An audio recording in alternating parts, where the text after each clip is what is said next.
Everyone, hall with Priyank में फिर से आपका स्वागत है। आज हम बात करने वाले हैं 17 जनवरी 2025 यानी कि कल जब निफ्टी 50 की एक्सपायरी भी होगी।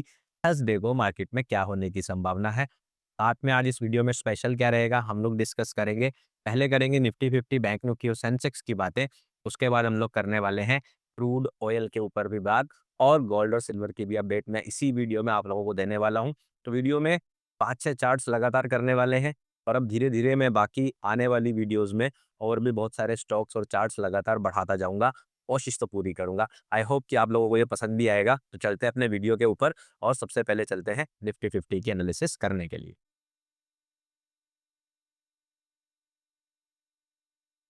तो यहाँ मैंने निफ्टी 50 का 15 मिनट का चार्ट ओपन कर लिया है। आप लोगों को देख ही रहे हो रेगुलर अपडेट। तो आप लोगों को पता होगा हमारा 23,440 सॉरी 23,340 340 का टारगेट था। ये आज निफ्टी 50 ने अचीव कर दिया, जो हम लोग पिछले लगातार 3 दिन से डेली देख रहे थे। वो आज अचीव हो गया। 2 दिन मार्केट साइडवेज थी, फाइनली आज गैप अप हुआ और ये टारगेट हमारा अचीव हो गया। तो हमारा जो बायस था कि हम लोग 3 दिन से जो बार-बार बुलिश थे कि साइडवेज बुलिश, बुलिश, बुलिश, वो प्लान अभी तक तो परफेक्टली काम कर रहा है। ठीक है, निफ्टी 50 ने टारगेट कंप्लीट कर दिया, लेकिन क्या अब हो गया? मुझे नहीं लगता हो गया। आई थिंक क्योंकि 3 दिन से जिस कैंडलस्टिक का मैं वेट कर रहा था, कहीं न कहीं वो कैंडलस्टिक आज देखने को मिली है। वो क्या थी? मैं आप लोगों को यहाँ से समझा रहा हूँ कि मार्केट को जल्दी से जल्दी इसके ऊपर क्लोजिंग कर देनी चाहिए नवंबर लो के ऊपर, जिससे कि हम प्रॉपर बुलिश हो सकें। और अगर ऐसा करती है मार्केट तो इस टारगेट तक पहुँच सकती है। ये हम लोग पिछले 3 दिन से लगातार बात कर रहे थे, और आज की जो क्लोजिंग हुई है वो मार्केट की 23,263 यानी कि नवंबर लो के ऊपर हो गई है। So it's a very good news I think for the bulls. ठीक है, अब इसका मतलब ये नहीं कि अप ट्रेंड आ गया, बॉटम लग गया, मार्केट आसमान में जा रही है, ऐसा कुछ प्लान नहीं है। बट हमारा जो शॉर्ट टर्म प्लानिंग था कि मार्केट ने अच्छी खासी डाउनसाइड देख ली है, और यहाँ पर नवंबर लो के नीचे मार्केट ने फेक आउट भी कर दिया है। तो मोर लाइकली मार्केट एक ऊपर की तरफ लोअर हाई बनाने के लिए जाए। And I think year open बहुत अच्छा लेवल रहेगा उसके लिए। अब देखो, जब भी मार्केट का ट्रेंड डाउन होता है और मार्केट लोअर हाई बनाने जाती है, तो ये करके प्रेडिक्ट करना कि कहाँ तक गिरेगा ज़्यादा ईज़ी होता है। मुश्किल क्या होता है कि मार्केट लोअर हाई बना के ऐसे या फिर यहाँ साइडवेज़ कहाँ से हो जाएगा, ये पता लगाना थोड़ा मुश्किल होता है, क्योंकि आप ट्रेंड के अगेंस्ट होते हो। तो जब तक मार्केट कोई नया हाई ब्रेक करके या तो अप ट्रेंड प्रूफ ना कर दे, या मार्केट जो है कोई और ऐसा प्राइस एक्शन ना बना दे कि हमें लगे मार्केट अप ट्रेंड में आ गया, तब तक किसी भी बुलिश लेग में ये पता कर पाना कि मार्केट कहाँ तक जाएगी हमेशा मुश्किल रहेगा। तो इस बात को आपको हमेशा समझ के चलना है, और जब भी आप बुलिश ट्रेड इस तरह से देखें तो हमेशा अपना रिस्क कंपेयर टू ट्रेंड, जैसे कि मान लीजिए डाउन ट्रेंड था, आप अपनी पोजीशन जिस हिसाब से प्लान कर रहे थे, हमेशा लोअर हाई में या अपोजिट ट्रेंड आपको हमेशा अपनी पोजीशन कम रखनी चाहिए। ठीक है, तो बुलिश साइड में ये हमारा मेन टारगेट रहेगा। नीचे की साइड में आपके लिए जो इंपॉर्टेंट सपोर्ट हो सकता है वो कल की क्लोजिंग हो सकती है 23,210 के आसपास। तो यहाँ तक प्राइस अगर आपको दिखे तो बेफिक्र रहिए। मेरे हिसाब से मार्केट हो सकता है साइडवेज रहकर ही सीधा ऊपर चली जाए, बट अगर नीचे 23,200 तक भी आ जाती है तो कोई दिक्कत वाली बात नहीं है। सिंपल सा प्लान है, सिंपल से लेवल है। ठीक है, चलते हैं बैंक निफ्टी के चार्ट पर। तो बैंक निफ्टी की अगर हम बात करें, 49,800 का टारगेट हम इतने दिन से लेके चल रहे हैं, सेम वही यहाँ से लेके चल रहे हैं। आप लोग देख रहे हो धीरे धीरे धीरे धीरे मार्केट जा वहीं रही है जहाँ हम चाह रहे हैं। तो ऐसा क्यों हो पा रहा है? क्योंकि हम लोग जब एनालाइज़ करते हैं तो हम लोग एनालिसिस पे ज़्यादा फ़ोकस कर रहे हैं, टेक्निकल एनालिसिस बेहतर कर रहे हैं। इसलिए आप लोग जो मेरे साथ ये वीडियोज़ में पार्टिसिपेट कर रहे हो ना, हम लोग सही डायरेक्शन में बढ़ रहे हैं, टेंशन ना लो, ठीक है? तो देखा जाए मार्केट 49,800 की तरफ एक और कदम बढ़ा के चला गया। हालाँकि मार्केट इंट्राडे के लिए थोड़ी मुश्किल है, क्योंकि मार्केट अपना मैक्सिमम मूव जो है वो गैप अप में आज मार्केट ने ले लिया और फिर साइडवेज हो गई। तो इंट्राडे के लिए उतनी बढ़िया नहीं है, लेकिन अगर आप लोगों को स्प्रेड्स ट्रेड करने आते हैं, जैसे मैं आप लोगों को रिकमेंड करता हूँ, तो आप लोग ये पूरा मूव बहुत प्यार से कैप्चर कर सकते थे। यहाँ पर भी मैंने 2-3 ट्रेड जो है अभी तक एग्जीक्यूट किए, और उनमें बहुत बढ़िया रिजल्ट्स हमारे पास रहे। ठीक है, निफ्टी 50 के। बैंक निफ्टी के नहीं किए। बैंक निफ्टी के मैं अभी अवॉइड कर रहा हूँ, क्योंकि मंथली एक्सपायरी आ गई। मैं वेट करके देखना चाहता हूँ कि इस मंथ मार्केट कैसा रिएक्ट करता है। धीरे-धीरे फिर वापस से मैं सभी ऑल इंडेक्सेस में स्प्रेड स्टार्ट करूँगा। ठीक है, तो सेम प्लान। ये रहा आपके पास क्लोजिंग का प्राइस 48,750, नीचे यहाँ तक आता है चलेगा, कोई बेयरिशनेस नहीं है। यहाँ तक मार्केट आती है तो ठीक है। ऊपर की तरफ 49,800 का टारगेट है। बहुत ज़्यादा वॉलेटिलिटी मैं एक्सपेक्ट कर नहीं रहा हूँ। सो लेट्स सी, बट आने वाले दिनों में या तो कल या परसों या मंडे, इन 3 दिनों में से एक दिन हमें एक बड़ी कैंडलस्टिक देखने को मिल सकती है ग्रीन कलर की। इस चीज़ के लिए प्रिपेयर्ड रहना, और वो कैंडलस्टिक किसी भी इंडेक्स में बड़ी हो सकती है, बाकी 2 में छोटी रह सकती है।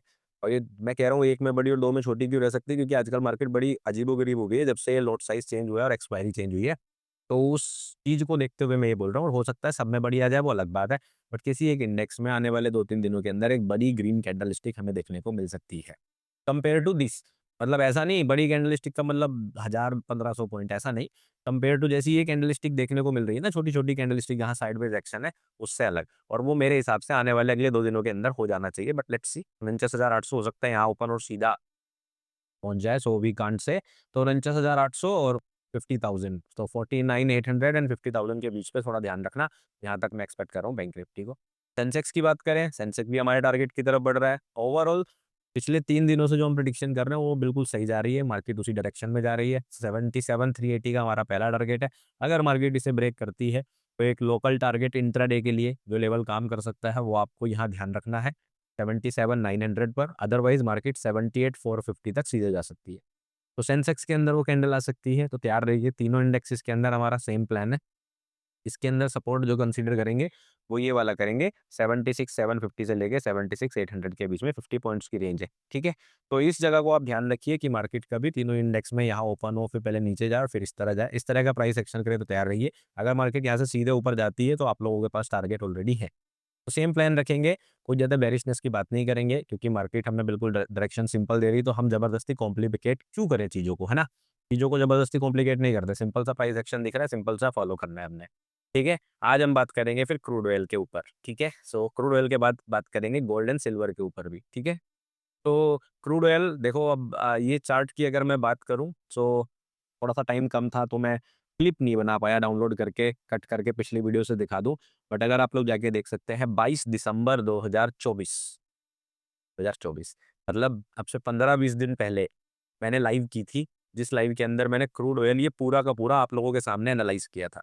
मैं आपको टाइमिंग्स भी बता सकता हूँ, जो लोग कमोडिटी देखते हैं, आई थिंक 45 मिनट से लेके 55 मिनट के बीच में आपको मिलेगा। इस 10 मिनट के बीच में आपको ये क्रूड ऑयल का पूरा एनालिसिस मिल जाएगा। ये पूरा एनालिसिस मैंने यूट्यूब लाइव में किया था आप लोगों के सामने, और सिंपल सा बताया था इस जगह पर 19-20 दिसंबर के आसपास की मार्केट साइडवेज बुलिश है।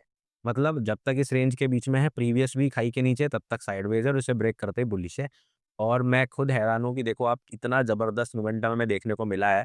आई होप जितने लोगों ने 22 दिसंबर 2024 की वो अपडेट लाइव में देखी थी, और तकरीबन उस वक़्त पे मेरे हिसाब से 3 साढ़े 3 हज़ार लोग देख रहे थे, तो मैं झूठ भी नहीं बोल सकता हूँ। और लाइव अवेलेबल है, आप 22 दिसंबर की वीडियो जाके देख सकते हो। 45 से 55 के बीच में होगी, इस टाइम ज़ोन के अंदर।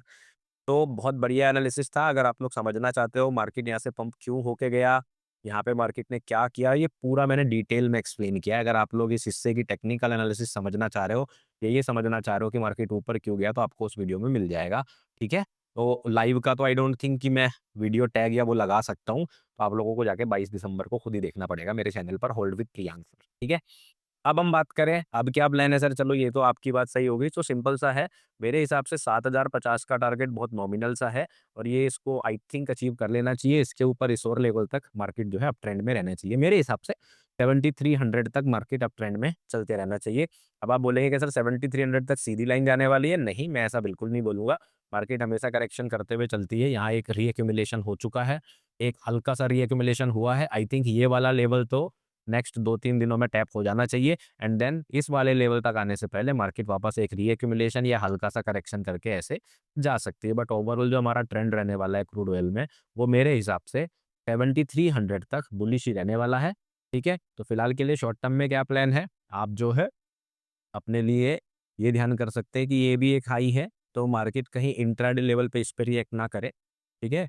तो या शॉर्ट टर्म में इस पे रिएक्ट ना करे, तो उसको ध्यान रखना है। 7000 का लेवल है, तो मतलब मार्केट रेजिस्टेंस के बहुत पास पहुंच गई है, तो आप आंख बंद करके बाइंग नहीं कर सकते, ठीक है?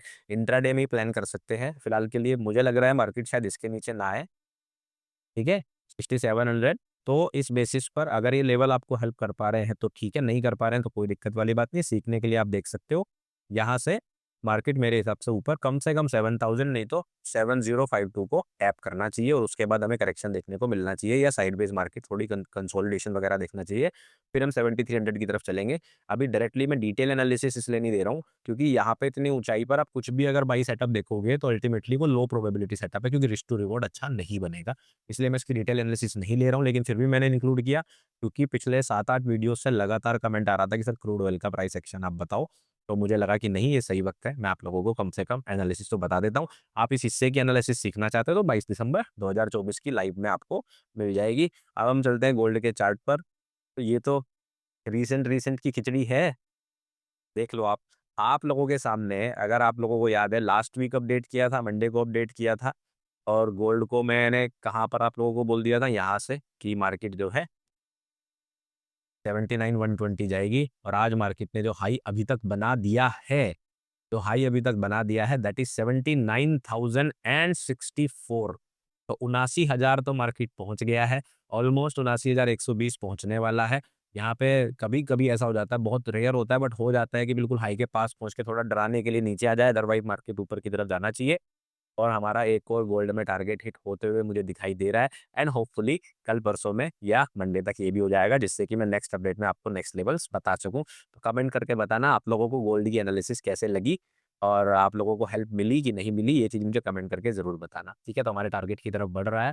सिल्वर की बात करें, सिमिलरली सेम प्राइस एक्शन, जैसा मैंने आप लोगों को बोला था, गोल्ड इस हाई तक जाएगा, सिल्वर इस हाई तक नहीं जाएगा। इसलिए ही मैंने 95,000 का टारगेट जो है यहाँ पर मेंशन किया था, क्योंकि मुझे पहले से ही डाउट था कि सिल्वर के अंदर उतनी स्ट्रेंथ नहीं रहेगी जितना स्ट्रेंथ की वो इस हाई को ब्रेक कर सके।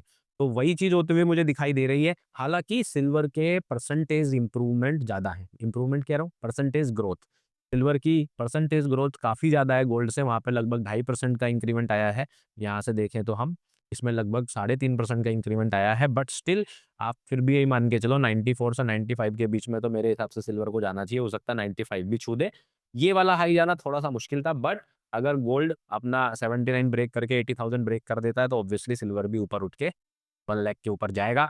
और अगर आपको ये डिटेल्ड एनालिसिस देखना है सिल्वर और गोल्ड का, तो मैंने लास्ट वीक की वीडियो में ही डिटेल में 2025 में सोना चांदी खरीदे या नहीं खरीदे, इस टाइटल की वीडियो है, आप लोग चैनल पे देख लेना, नहीं तो मैं उसका जो लिंक है वो भी आई बटन में लगा देता हूँ, या वीडियो के एंड में आपको मिल जाएगा, तो आप वो वीडियो भी देख सकते हैं, जहाँ से आपको सिल्वर गोल्ड की पूरी एनालिसिस मेरी मिल जाएगी पूरे साल के लिए। मिड टर्म टारगेट्स भी मिल जाएंगे, और आने वाले 2 क्वार्टर के टारगेट्स भी मिल जाएंगे, बट अभी तक बिल्कुल प्लान के हिसाब से जा रहा है, तो मुझे अच्छा लग रहा है। जितने लोगों ने कमेंट करके ये बोला था ना सर सिल्वर के ऊपर, गोल्ड के ऊपर, क्रूड के ऊपर वीडियो बना दो, आज अगर आप लोगों को कमेंट नहीं आया तो मैं आपको बताऊंगा। देखो, मैं आपको बार बार बोलता हूँ, ये चैनल आप ही लोगों का है, मेरे साथ साथ ऑब्वियसली मेरा है, मैं ऐसा भी नहीं बोलूंगा कि मैं कोई धर्मात्मा हूँ, बट आप लोगों की वजह से है, इसलिए आप लोग जो कमेंट करके मुझे बताओगे मैं वो सारे टॉपिक कवर करूंगा, टेंशन ना लो, थोड़ा आगे थोड़ा पीछे, तो ये चलता रहेगा। बाकी टेलीग्राम चैनल का लिंक डिस्क्रिप्शन में है। मैं आप लोगों को मिलता हूँ नेक्स्ट वीडियो में, तब तक रखिए अपने परिवार का ध्यान, अपना ध्यान, keep trading, bye bye, take care.